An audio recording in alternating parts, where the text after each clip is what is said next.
Merhaba sevgili arkadaşlar, Benim Akla Gelenler YouTube kanalıma hoş geldiniz. Bugün sizlerle birlikte bu önümde görmüş olduğunuz hırka modelinin anlatımını yapacağım. Şöyle hırkamıza bir göz atalım modeline. Gayet şık, güzel bir modeli var.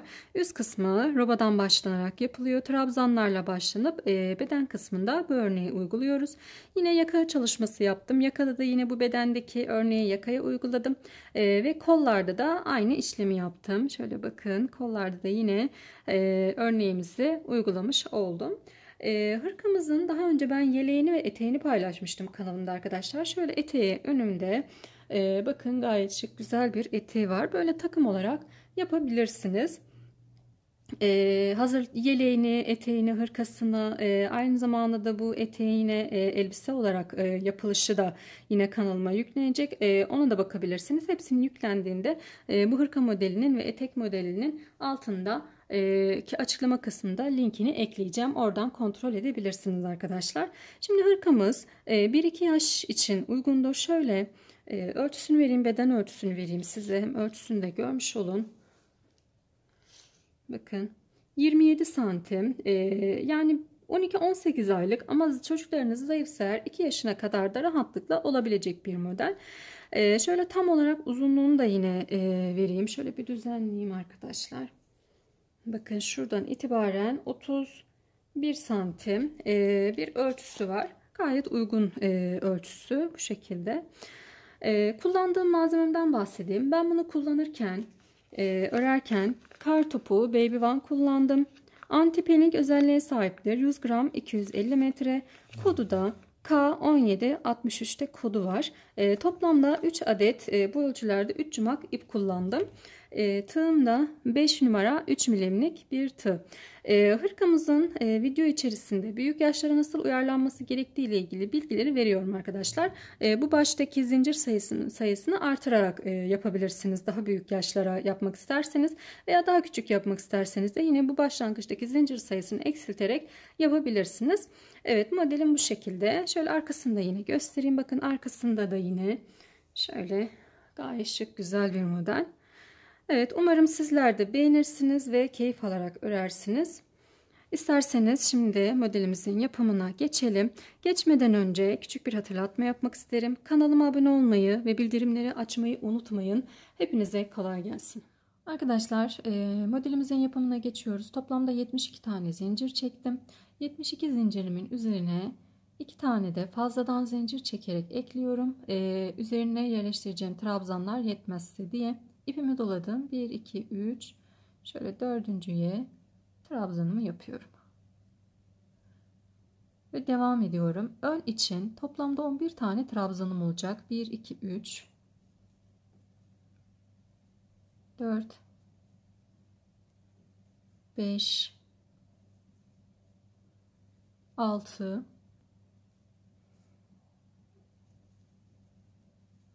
7, 8, 9, 10, 11, 12, 13,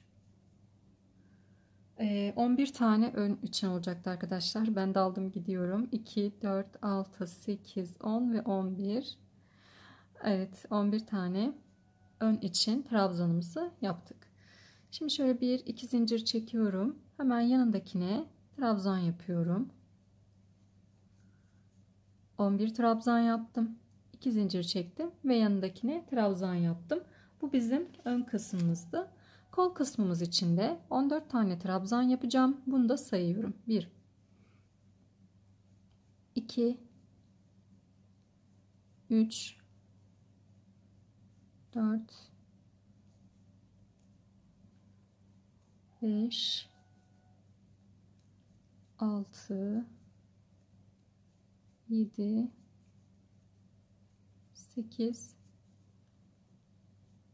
9, 10, 11,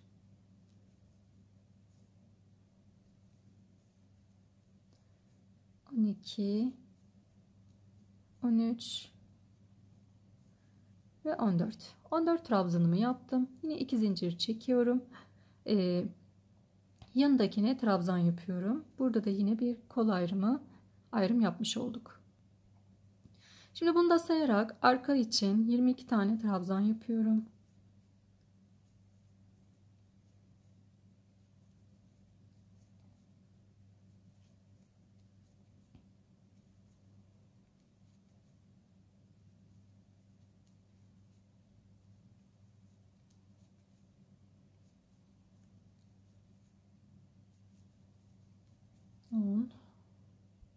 Evet, 22 tane trabzanımı yaptım. 2 zincir yanındakine trabzan yapıyorum. Bunu da sayarak kol için 14 tane trabzanımızı yapalım.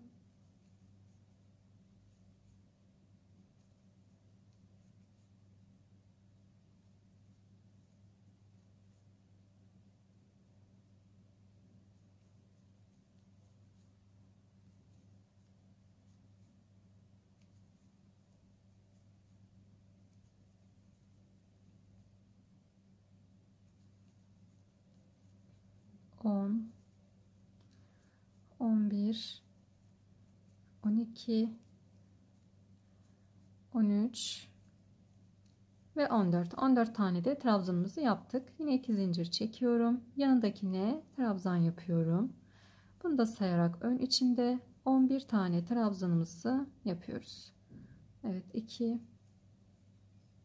3, başta 11 tane yapmıştık. 2, 4, 6, 8, 10, 11. Evet.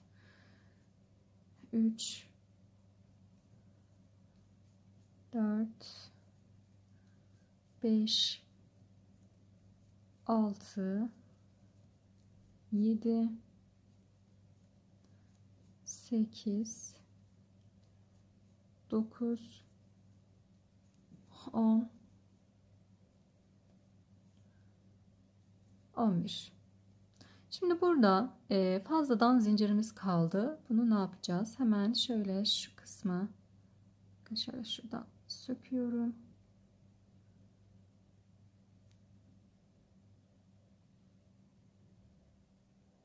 Gördüğünüz gibi zincirimizi söktük. Bu kadar yeri sökmektense oradaki zinciri sökmek daha basit arkadaşlar. Şimdi döndürüyorum. Bir zincir çektim. Hemen dibine trabzanımı yapıyorum.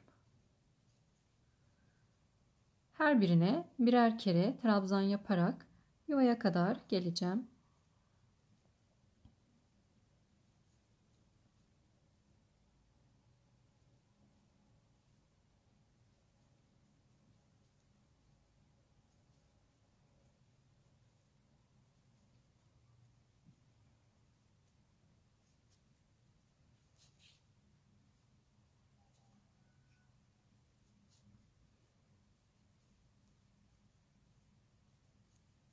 Evet. Yuvaya kadar geldim. Yuvamın içerisine 1, 2 trabzan yapıyorum. 1, 2 zincir çektim. Aynı yere tekrar 1, 2 trabzan yaptım. Devam ediyorum. Şimdi altta bakın bir trabzan, 2 zincir ve bir trabzandı. Burada da 2 trabzan, 2 zincir, 2 trabzan şeklinde yaptık. Şimdi devam ediyorum. Her bir trabzana bir kere trabzan yapıyorum.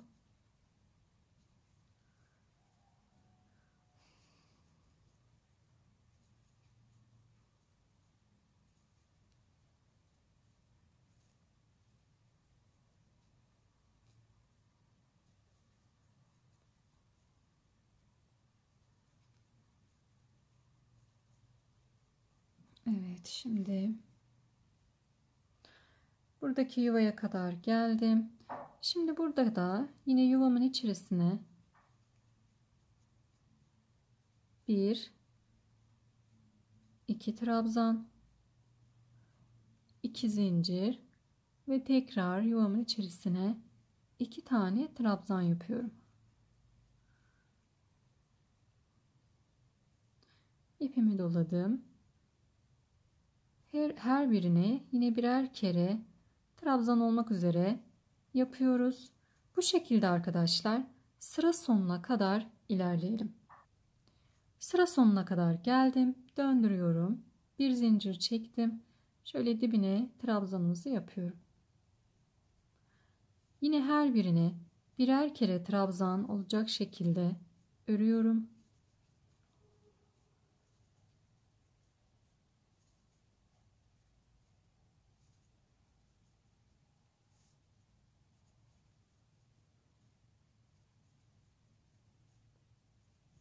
Yuvaya kadar ilerleyeceğim bu şekilde.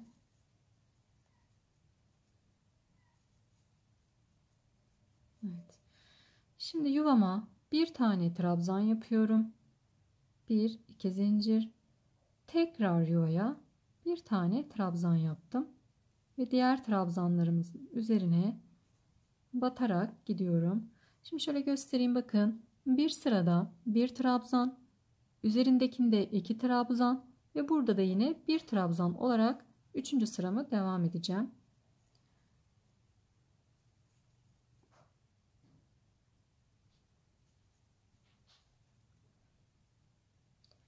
Evet, yuvaya geldim. Yuvama bir trabzan, 1 2 zincir, tekrar yine bir tane trabzan yapıyorum ve yine devam ediyorum.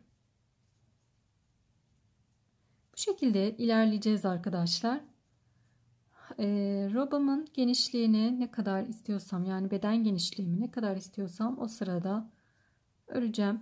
Şimdi bakın, tekrarlıyorum. Birinci sıra bir trabzan, 2 zincir, bir trabzan. İkinci sıra 2 trabzan, 2 zincir, 2 trabzan. Üçüncü sıra bir trabzan, 2 zincir ve bir trabzan. Bir üst sırada 2 trabzan, 2 zincir, 2 trabzan. Bir üst sırada bir trabzan, 2 zincir, bir trabzan. Hep bu şekilde ilerleyecek. Beden ölçüm, yani şu arkadaki iki artırma yeri arasındaki ölçüm, istediğim ölçüye geldiğinde burada olacağım, sizler de örün, ben de öreyim. Kaç sıra örmüşüm, kaç santim örmüşüm sizlerle paylaşacağım arkadaşlar. O kısma kadar geldiğimizde görüşelim. Arkadaşlar, ben robamı bitirdim. Şimdi şöyle önce kaç sıra yaptığımı söyleyeyim. 1 2 3 4 5 6 7 8 9 ve 10 sıra yaptım. Benim 10 sıram, yüksekliğim şöyle göstereyim, 10 santim. Şöyle açıyorum. Şu beden 2 göstereyim. 2 artırma yeri arası, yani arkadaki beden kısım arası.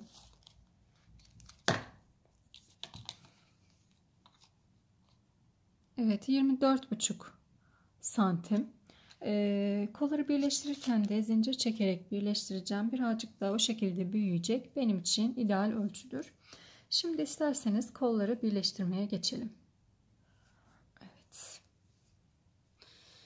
Bir zincirimizi çektik. Şöyle hemen dibine trabzanımızı yapıyorum. İlk artırma yerine kadar örerek geleceğim.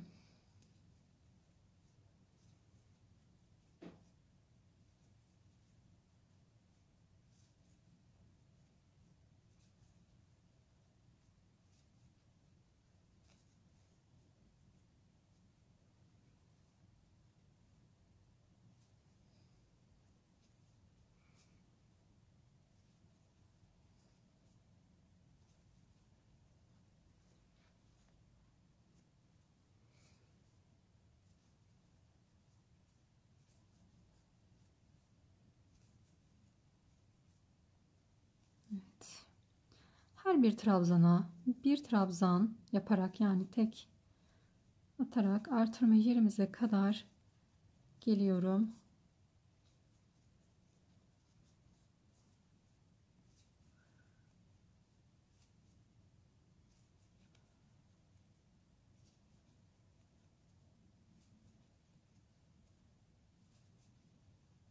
Evet. Artırma yerimdeyim. Bir tane trabzan yaptım. İpimi doluyorum. Şöyle bir 1 2 3 ve 4 tane zincir çektim. Diğer yuvaya geliyorum. Buraya da birleştiriyorum trabzanla. Ben 4 çektim. Siz daha fazla çekebilirsiniz, daha az çekebilirsiniz, hiç çekmeyebilirsiniz. Evet, şimdi bakın yuva içerisinde değil, hemen yanındakinden itibaren devam ediyorum. Şimdi diğer yuvaya kadar gelelim. Orada da yine 4 zincir burada çekmiş olduğum için orada da yine 4 tane zincir çekeceğim. Sonrasında sıramızı tamamlayacağız. Diğer yuvaya geldim. Bir tane trabzanımı yapıyorum. 1, 2, 3, 4 zincir çektim. Ve diğer tarafa geldim. Bu kısımla birleştiriyorum hemen yuvamın içerisiyle. Ve devam ediyorum.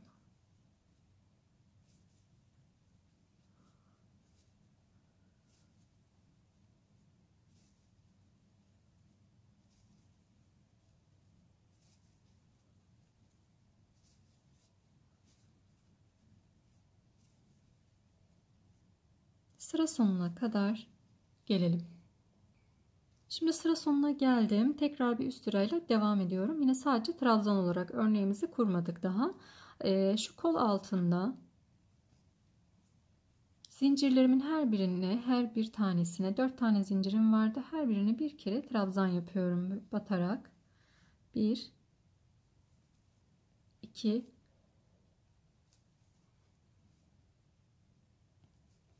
2, 3,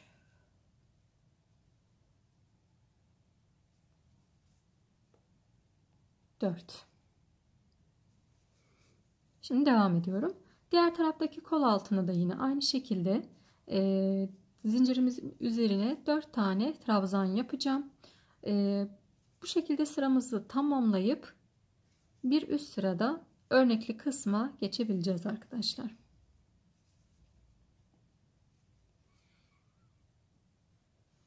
Evet. Bu kısmını da bitirdik. Şimdi sıra geldi örnekli kısmımıza. Şöyle görüntüsünü bir görmenizi istediğim için bu şekilde koydum. Evet, şimdi geçelim. Örnekli kısmımızın yapımına geçiyoruz.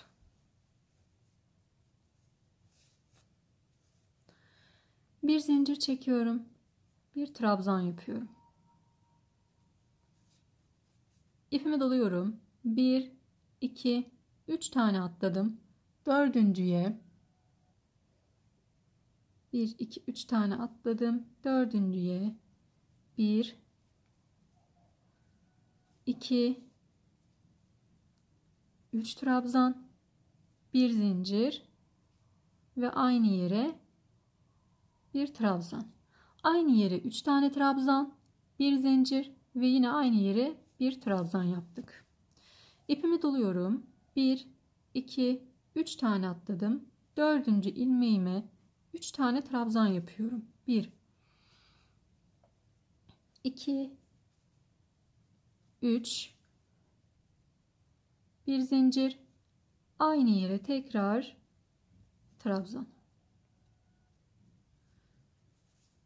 İpimi doluyorum. 1, 2, 3 tane atladım.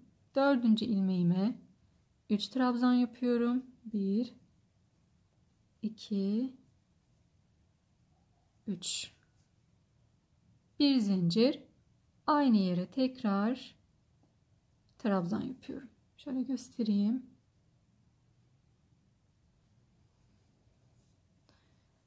1, 2, 3 tane atladım. Dördüncüye 1, 2, 3 trabzan, bir zincir ve aynı yere tekrar bir tane trabzan bıraktım. 1, 2, 3 tane atladım. Dördüncüye 1, 2, 3 trabzan, bir zincir, aynı yere tekrar bir tane trabzan yapıyorum. Bu şekilde sıramın sonuna kadar ilerleyeceğim.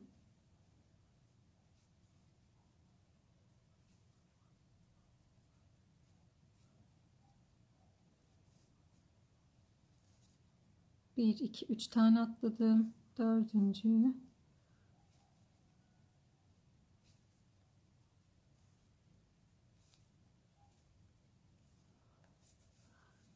Evet, sıra sonuna kadar gelelim. Şimdi geldik sıranın sonuna. Burada bakın 1, 2, 3 tane atlarsam sonunda 1, 2 tane atlamam gerekecek. O yüzden burada 2 tane atlıyorum ve dengeyi sağlamak istiyorum. Sizin de böyle eşit gelmezse, hani 3'er tane eşit gelmezse bu şekilde yapabilirsiniz. Hani bir tanesini 2 atlayabilirsiniz. Şimdi ipimi doluyorum. 1, 2, 3 tane atladım. Sondaki şu trabzanımı yapıyorum. Şimdi şuradaki örneğe bakıyorum. 1, 2, 3, 4, 5, 6. Kol altına kadar 6 tane örneğim var. Geçiyorum buraya. 1, 2, 3, 4, 5, 6. Yine kol altına kadar 6 tane örneğim var. Burada dikkat etmeniz gereken bu. Hani atlama yaparken eşit mi değil mi? Eğer böyle hani denk gelmedi, 2 tane artırayım yapayım dediğinizde sayın. Eğer iki taraf eşit değilse, birisi daha fazlaysa arkadaşlar, bu sefer 2, 3 değil 4 atlarsınız. O şekilde yapın. Yani onu ayarlamanız gerekiyor. Şimdi döndürüyorum. Bir zincir çektim. Dibine trabzanımı yapıyorum. Bu başlangıçlarda birer tane trabzanım olacak. İpime doluyorum. Bakın şurada bir zincir çektiğim yer var. Şurası. Bu zincirimin içerisine 3 tane trabzan yapıyorum. 1, 2, 3. Bir zincir ve aynı yere tekrar bir tane trabzan. İpime doluyorum. Bir zincir çekmiş olduğum yer. 1, 2, 3 trabzan yaptım. Bir zincir ve aynı yere tekrar bir tane trabzan yaptım.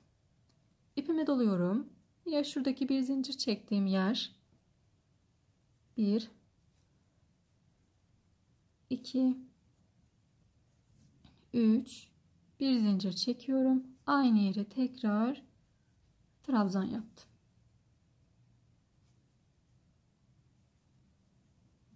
Örneğimiz hep aynı şekilde ilerleyecek. Başta ve sonda birer tane trabzanım kalacak arkadaşlar.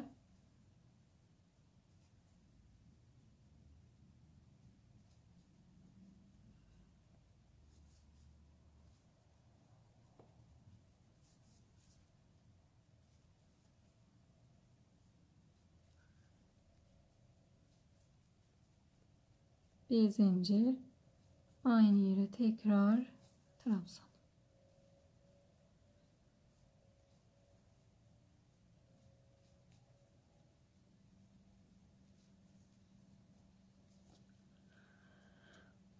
Evet, sıra sonuna kadar gelelim.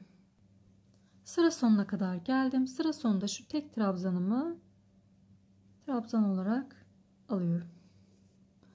Döndürdüm. Bir zincir, dibine trabzan yapıyorum. Şimdi bakın yine şuradaki bir zincirimin olduğu yere 3 tane trabzan.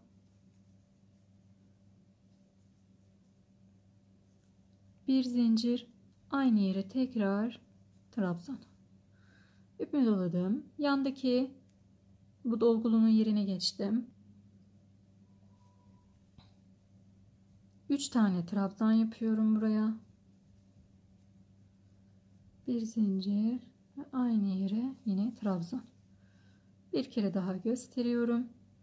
Bakın şuraya 3 tane zincir çekiyorum. 2, 3 trabzan yapıyorum pardon.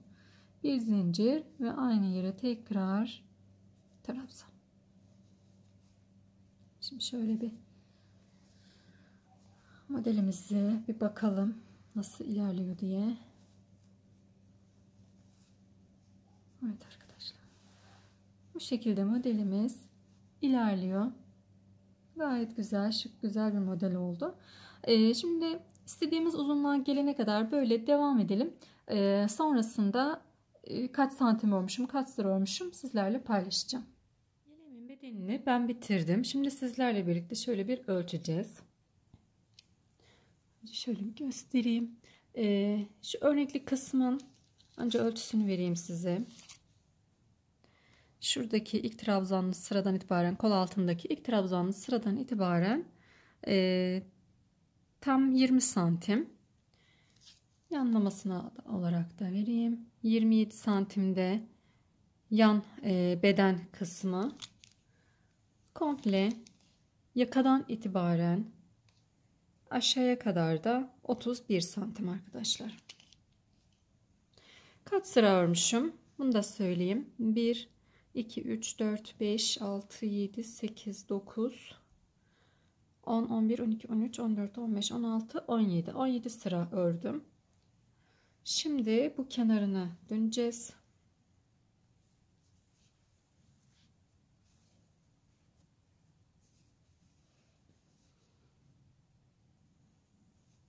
Öncelikle bakın şu düz taraftayım. Yani şöyle yakamız tuttuğumuzda sol taraftayım. Buradan yukarıya öncelikle gideceğim. Evet, öncelikle şöyle dibine bir tane sık iğne yaptım. Daha sonra şu boşluğa 2 tane sık iğne yapıyorum. Şuraya bir tane sık iğne. Bir tane de şuraya. Yani şuranın üzerine 2 tane yaptım. Boşluğa yine 2 tane sık iğne.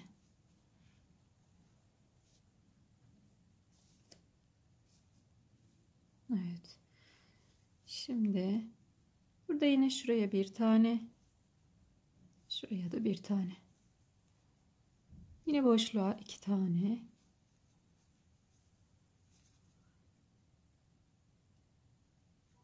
Bir tane. Şuraya bir tane. Ve boşluk 2 tane. Şu dolguluğun üzerine bakın bir tane buraya yapıyorum. Bir tane de şu sonuna yapıyorum. Sonrasında da boşluğa 2 tane yapıyoruz. Şimdi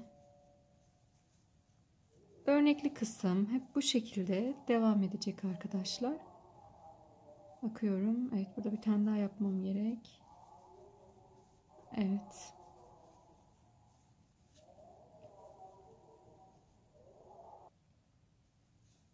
Evet, trabzanlı kısma geldik. Bir tane boşluk, bir tane tepe. Bir tane boşluk, bir tane tepeye.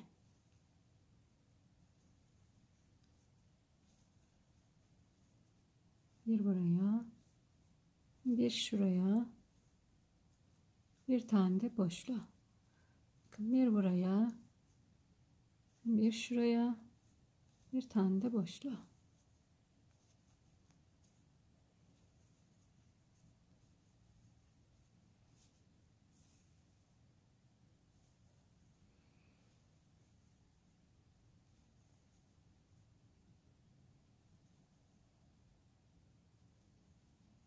Evet.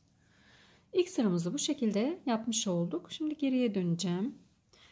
Ama öncelikle burada ilik yeri ayıracağım. 3 sıra kadar öreceğim arkadaşlar. Yani eğer hani böyle tek 3 düğmeli isterseniz bu şekilde sadece sık iğne dönerek de bırakabilirsiniz. Veya hiçbir şey dönmeden de bırakabilirsiniz. Şuraya 3 tane düğme eklersiniz o şekilde. Ben baştan aşağıya düğmeli olarak çalışmak istiyorum bunu. O yüzden burada düğme ilik yeri ayıracağım. Şimdi şöyle ilik yerlerimizi ben ayırdım arkadaşlar. Öncelikle şöyle başa bir tane taktım. Hemen en başın ikinci trabzan sırasına bir tane taktım. Daha sonrasında aralarda bir tane de sona taktım ve aralarda benim toplamda şu sık iğne sıralarım, yani sık iğne sayılarım 10 tane burada, 10 10 10 olarak eşit olarak böldüm arkadaşlar. Bakın şöyle göstereyim. 1 2 3 4 5 6 7 8 9 10 tane 11.'ye taktım. Hepsinin arasında bu şekilde. Siz de o şekilde eşit aralıklarla işaretleyebilirsiniz. Şimdi döndürüyorum.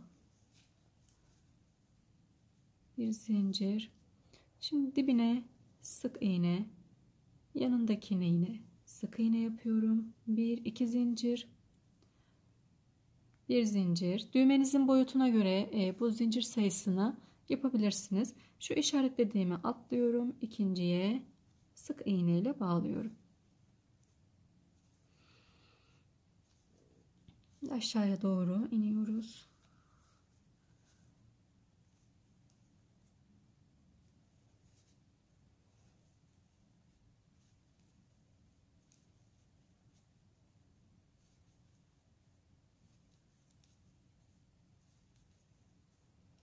Evet, şimdi yine bir zincir çekiyorum. Bakın işaretim burada. Bunu atladım. Şöyle ikinciye sık iğne yaptım. Yine devam ediyorum.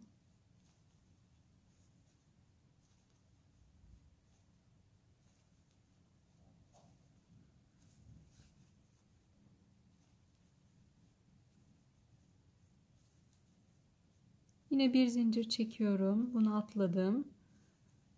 İkinciye. Şimdi bu şekilde sıra sonuna kadar inelim. Evet, döndüm. Yine sık iğne ile birlikte şu bir zincir çekmiş olduğumuz yerlerin içerisine bir tane sık iğne yapıyorum. Bakın buradaki boşluğa. Devam ediyorum.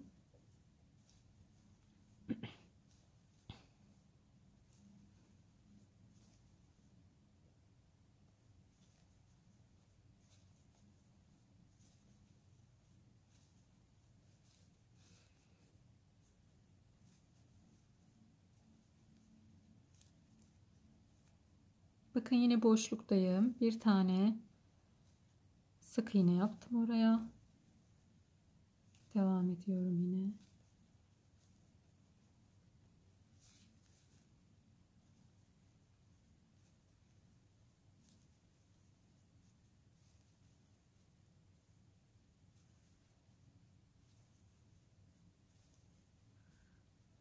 Boşluğa yine bir tane sık iğne.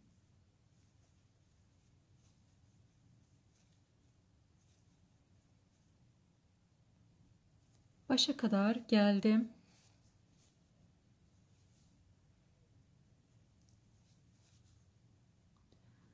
Şimdi döneceğim. Yaka kısmında yine sık iğne ile devam edeceğim. Bunun için dönüş için aynı yere bir tane daha sık iğne yapıyorum.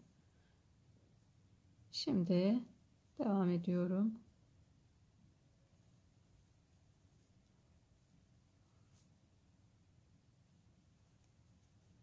Bakın şu trabzanların şu üstlerde kalan kısımlarına. Şuralara.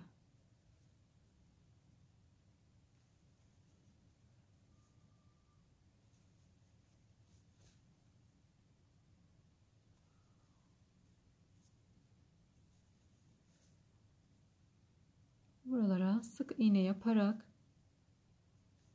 karşıya kadar gideceğim.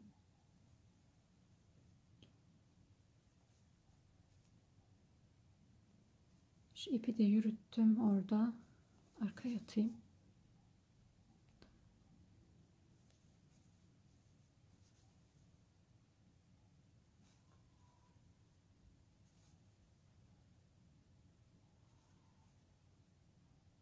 Evet.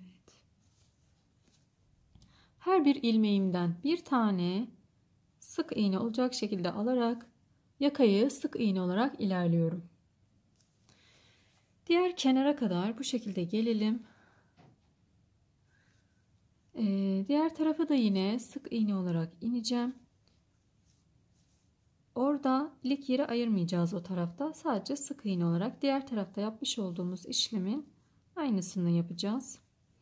Şimdi isterseniz şu yakayı örelim ve diğer tarafa geçelim. Sıra sonuna kadar geldim. Şimdi sıra sonunda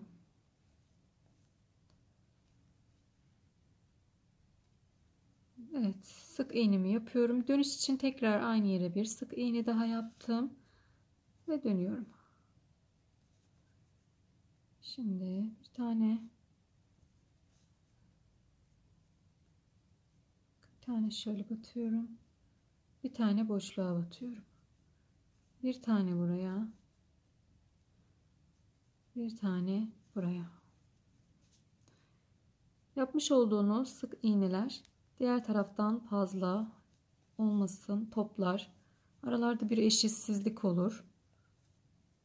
Diğer tarafta yapmış olduğumuz işlemin aynını bu tarafta da yapmaya gayret edelim. Şimdi bu şekilde toplamda 3 sıra öreceğim arkadaşlar. İlik ayırmıyoruz. Toplamda 3 sıra örüp ipimi keseceğim. Sonrasında yaka kısmıyla devam edeceğiz. Evet, şimdi bakın kenar kısmını bitirdim. Şöyle bir bakalım. Evet. Bu şekilde düğmelerimizi de dikince bu kısım tamam. Şimdi yaka kısmını yapalım. Şöyle döndürüyorum.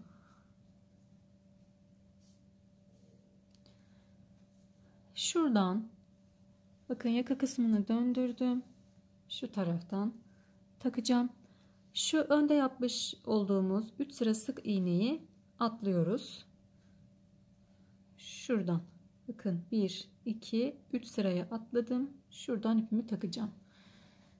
Gözüküyor mu arkadaşlar? Şu 3 sıra 1 2 3.'ye atlıyorum. Şu 4.'den ipimi takacağım. Ama bakın şöyle ilmek olarak değil, şöyle arka kanadından alarak takacağım ipimi.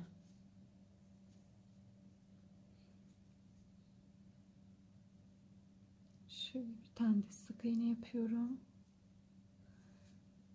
1 2 zincir çektim. Hemen dibine bir tane trabzanımı yaptım.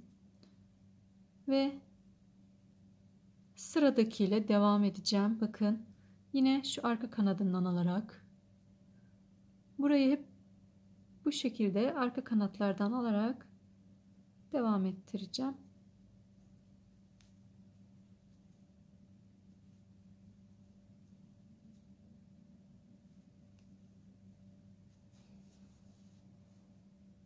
İlk sıramız trabzan olacak.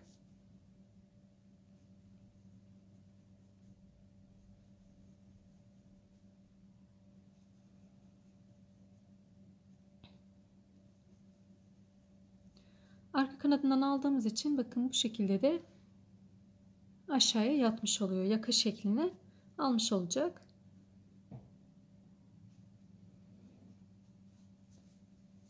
Şimdi burada şu artırma yerine geldim. Bakın şu artırma yerinin hemen üzerindeki sık iğnemin üzerine 2 tane trabzan yapacağım. Burada bir artırma yapmış olacağım. Bu yakanın daha rahat katlanabilmesi için. Şimdi devam ediyorum. Bütün artırma yerlerinde aynı işlemi yapacağız. Hepsine ikişer kere batacağız. Artırma yerlerinde sadece.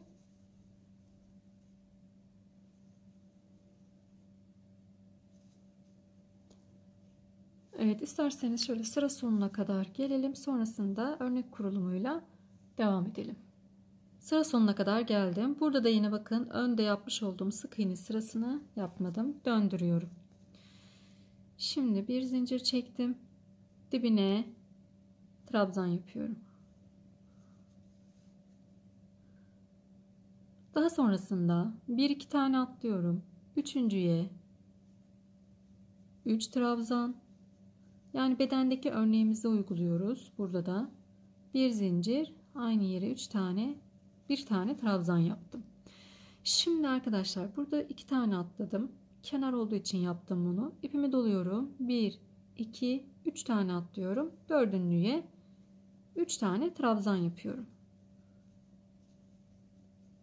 3 bir zincir, aynı yere tekrar trabzan. 1 2 3 tane atlıyorum. Dördüncüye 3 tane trabzan yapıyorum. Bir zincir ve yine aynı yere bir tane trabzan. 1 2 3 tane atladım. Dördüncüye bir trabzan, 3 tane trabzan, bir zincir ve aynı yere tekrar bir trabzan yaptım. 1 2 3 tane atladım. Dördüncüye yine 3 trabzan, bir zincir, aynı yere tekrar 3 tane trabzan yapıyorum. Şöyle de görün. Sıra sonuna kadar devam edelim. Sıra sonuna geldim. Yine sıra sonunda 2 tane atladım ve üçüncüye yaptım. Eğer denk gelmezse arkadaşlar şuralarda bir yerde 3-4 tane atlayarak bu dengeyi kurabilirsiniz. Şurada çok açıklık olmasını istemediğim için bu şekilde yaptım. Döndürüyorum. Bir zincir çektim. Hemen dibine trabzanımı yapıyorum. Kenarlarda bir trabzanımız olacak. Şimdi bakın şu boşluğa yine 3 tane trabzan yapıyorum. Yani bedendeki örneğimizi yakaya uyguluyoruz. Bir zincir ve aynı yere tekrar trabzan.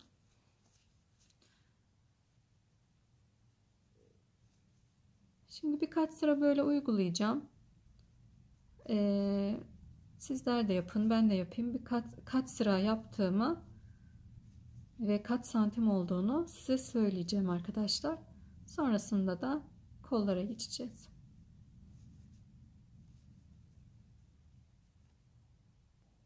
Yakamı bitirdim. Şimdi şöyle trabzan sırasını saymıyorum. 1, 2, 3, 4 sıra yaka kısmını ördüm. Siz daha geniş örmek isterseniz eğer daha geniş de örebilirsiniz. Benim için kollarımızı örmeye geçiyoruz. Tığımı alıyorum. Öncelikle şu kol altından ipimi takacağım. Bakıyorum önce. Bakın kol altında kol birleştirirken bir sıra ve kol altında da bir sıra trabzan sıramız var. O yüzden toplamda 2 sıra trabzan öreceğiz. Kola da bakıyorum. En son ters kısımda bitirmişim. Bakın şurası benim ters yönüm. O yüzden düz kısımdan takacağız ipimi. Yani şöyle dıştan takacağım. Pardon, şu şekilde takacağım. Dıştan takacağım. Eğer siz düz yönde bitirdiyseniz bu kolu şöyle göstereyim yakından, bakın ters yönündeyim. Bakın ters yüz. Eğer düz kısımda bitirdiyseniz şöyle iç kısımdan tığınızı takmanız gerekiyor. Bu şekilde.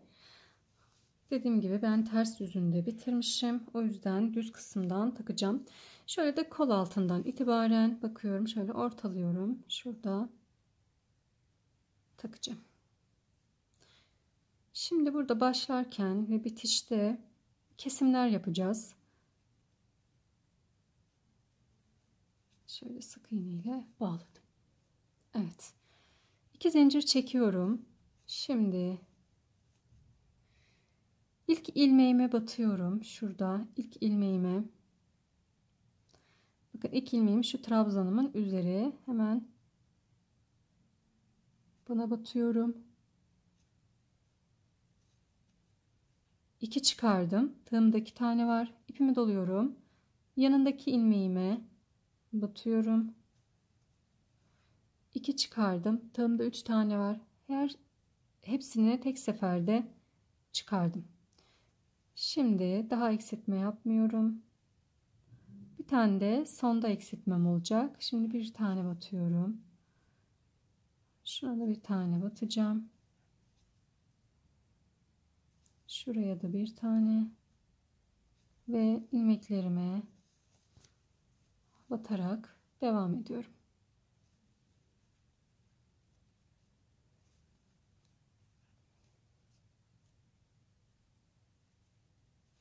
Bir tane de sonda kesim yapacağım arkadaşlar. Yani bu sırada 2 tane eksiltme yapmış olacağız. Şimdi her birine birer kere trabzan yaparak şu kol altına kadar gelelim. Sıra sonuna geldim. Yani bakın birleştirmem az kaldı. Şimdi burada eksiltme yapacağız. Öncelikle şuraya bir tane batıyorum.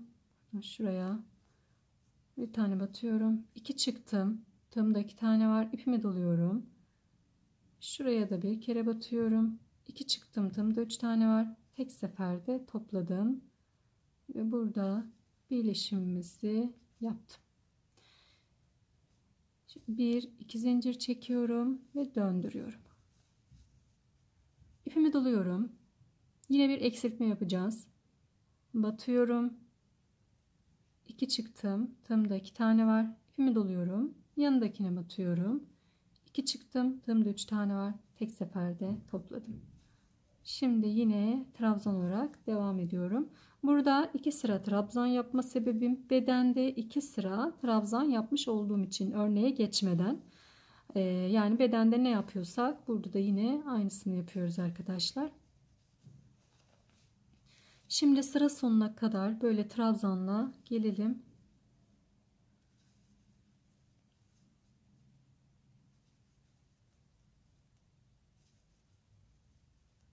Ve sıra sonunda da yine bir eksiltmemizi yapalım. Sıra sonuna geldim. Şimdi sonda 2 tane bıraktım. Batıyorum. 2 çıktım. Tığımda 2 tane var. İpimi doladım. Yanındakine batıyorum. 2 çıktım. 3 tane var. Tek seferde topladım. Ve birleştiriyorum. Bir zincir çektim. Döndürüyorum. Evet, şimdi artık eksiltme yapmıyorum. İpimi doluyorum. 1 2 şöyle üçüncüye bir örneğimizi kuruyoruz artık. 2 3 trabzan, bir zincir, tekrar aynı yere 3 tane trabzan. Burada 3 tane atlamadım. Şurada büyük bir boşluk olsun istemediğim için. Şimdi bundan sonrakileri 3 tane atlıyorum. 1 2 3 dördüncüye 1 2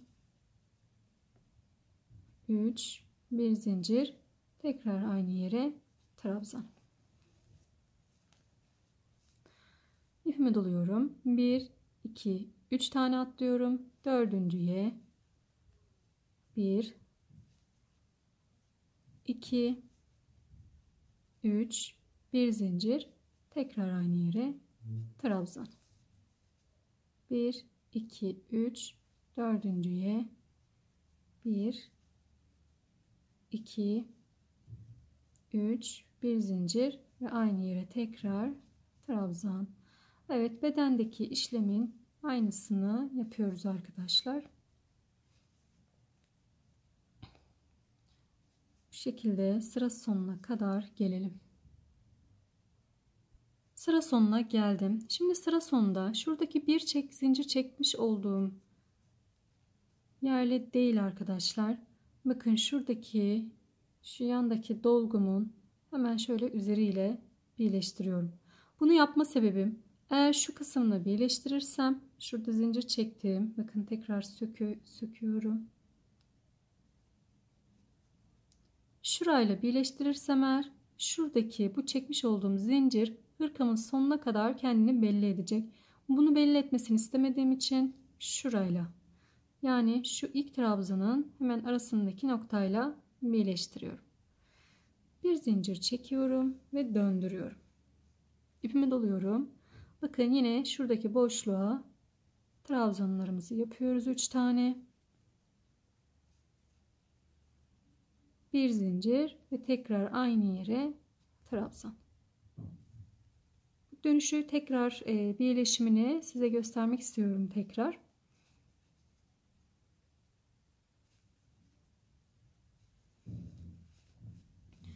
Aynı beden örneğini uygulayalım yine. 3 trabzan, bir zincir ve tekrar bir tane trabzan.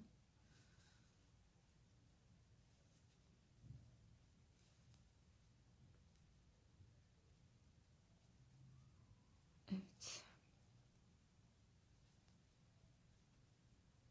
Sıra sonuna kadar bu şekilde gelelim. Evet, sıra sonuna geldim. Bakın yine birleşim yapacağım.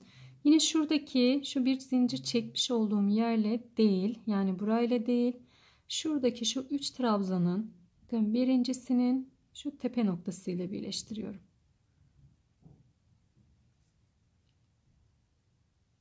Bir zincir çektim, döndürüyorum. Şimdi bakın burada bu zincirlerimiz belli olmayacak. İpimi doluyorum ve aynı şekilde örneğimizi devam ettiriyoruz. Evet, sanırım anlaşıldı o kısımlar. Bu kol kısmında yine bedeni kaç sıra ördüysek o kadar yapmamız gerekiyor arkadaşlar.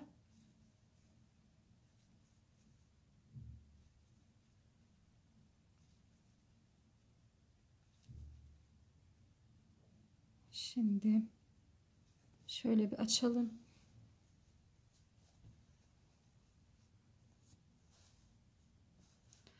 Şimdi bakıyoruz. Bedeni kaç sıra örmüşüz? Örnekli kısmından bahsediyorum. 1, 2, 3, 4, 5, 6, 7, 8, 9, 10, 11, 12, 13, 14, 15, 16 ve 17 sıra bu örnekli kısmı örmüşüm. Şimdi kolda da yine aynı şekilde örelim. Bakın kolumuz bu şekilde. Örüp gelelim. Herhangi bir eksiltme, artırma bir şey yapmayacağım arkadaşlar. Çünkü kolum çok geniş değil. Sadece bilek kısmında bir işlem yapacağım. Onu da yine sizlerle paylaşacağım. O kısma kadar örüp gelelim. Arkadaşlar ben kolu ördüm. 15. sıraya kadar geldim. Bedenim zaten 17 idi. 15. sırada eksiltme yapacağım. 15. sıramı da ördüm. Şöyle bakın, sonda bir tane şu dolgu kalacak şekilde ördüm. Şu anda 15. sıramı ördüm. Bakın sona kadar geldim. Sonda bir tane şu birleştirme yerine bir tane dolgu yapacağım yer kaldı. Şimdi orada eksiltmemizi yapacağız. İpimi doluyorum. Buraya normalde 3 trabzan yapardık. Arkadaşlar yapıyorduk. Yukarıki tarafta bir tane trabzan yapıyorum. Devam etmiyorum ve birleştiriyorum. Eksiltmemizi bu şekilde yapmış olduk. Döndürüyorum. Bir zincir çektim. İpimi doluyorum. Bakın şimdi bunu atlayacağım. Direkt şuradaki yuvamın ilkine geçiyorum arkadaşlar. Bakın buraya. Yani şu tek battığımı atlıyorum. Hemen yanındakinin şu doldurmam gereken yere geliyorum. 3 tane trabzan yapıyorum. Bir zincir. Ve aynı yere tekrar bir tane trabzan yaptım. İpimi doluyorum. Geçiyorum diğer tarafa. Şu anda 16. sıramdayım. Burada eksiltme yok. Sadece 15. sırada bir eksiltme yaptım. Burayı normal dümdüz öreceğim.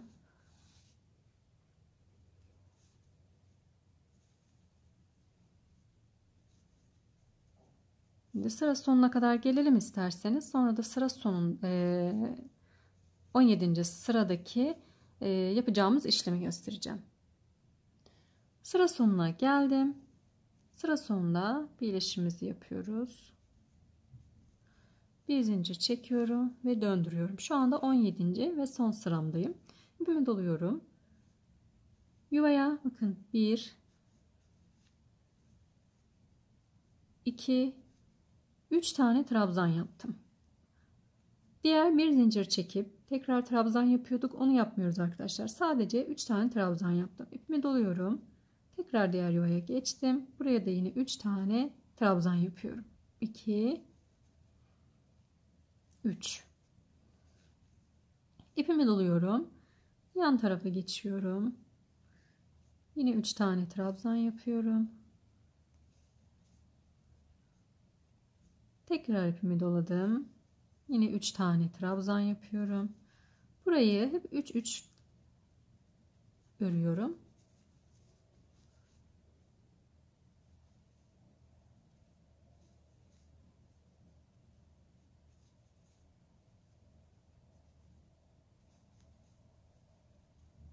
Evet.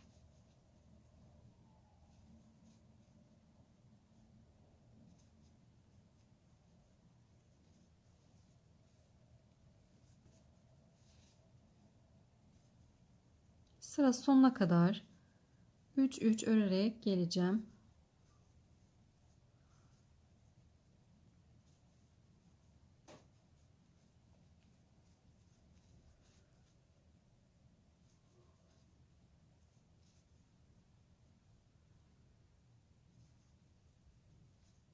Evet ve şimdi birleşimimizi yapıyoruz arkadaşlar. Bir zincir çekiyorum ve ipimi keseceğim.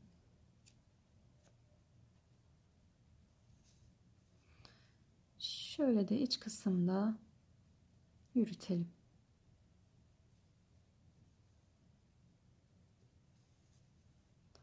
Bakın şöyle ilmeklerin aralarından yürütüyoruz ki ipimiz gözükmesin ve temiz bir iş olmuş olsun.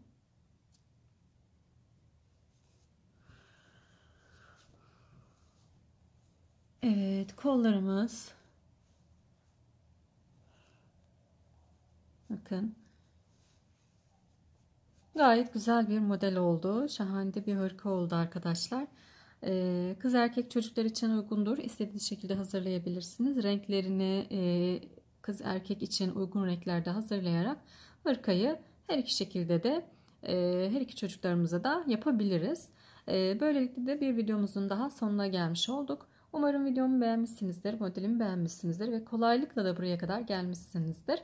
Hepinizin eline emeğine sağlık diyorum ve hepinize sağlıklı günler dilerim.